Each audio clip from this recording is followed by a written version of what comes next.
Hi friends, welcome to Mithran diaries Telugu YouTube channel. ఇవాళ మనం రంగు మారిన నక్క కథ చెప్పుకుందాం.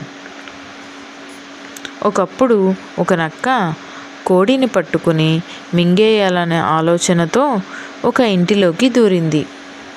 అది బట్టలకు రంగు అద్దే అతని ఇల్లు. కోడి కోసం అటు ఇటు తిరుగుతూ నక్క కాలు జారి నీలిరంగు నింపి ఉన్న తొట్టిలోకి పడిపోయింది. ఆ రంగంతా ఒంటికి అంటుకొని నక్క కాస్త నీలిరంగు నక్కగా మారిపోయింది. అక్కడ దానికి తినడానికి కోడి దొరక్క తిరిగి అడవిలోకి వెళ్ళిపోయింది. అడవిలో జంతువులన్నీ నక్కని వింతగా చూశాయి.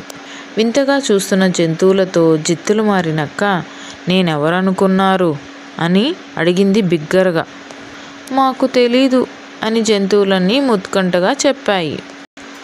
నన్ను చంద్రలోకం నుండి దేవుడు పంపించాడు అనింది నక్క బిగ్గరగా, హుందాగా.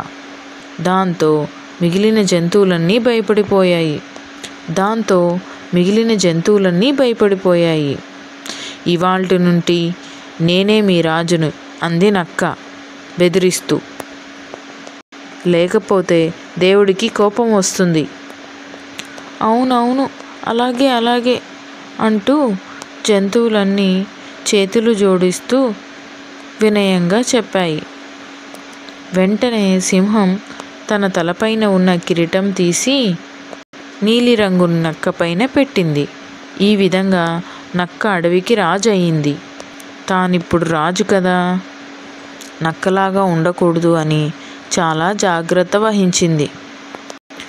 ఒకరోజు అడవిలో గుంపుగా 4 నక్కలు కలిసి అరుస్తూ ఉన్నాయి. నీలిరంగు నక్క పాపం తన సహజ గుణం మర్చిపోయి తాను కూడా అరవసాగింది. జంతువులకు అనుమానం వచ్చి ఇదంతా గమనిస్తూ ఏనుగు వెంటనే తొండంతో నీళ్లు తెచ్చి నక్క మీద కురిపించింది. నక్క పైన ఉన్న నీలిరంగు పోయింది. దాని అసలు రంగు బయటపడింది. నక్క భయంతో పారిపోయింది.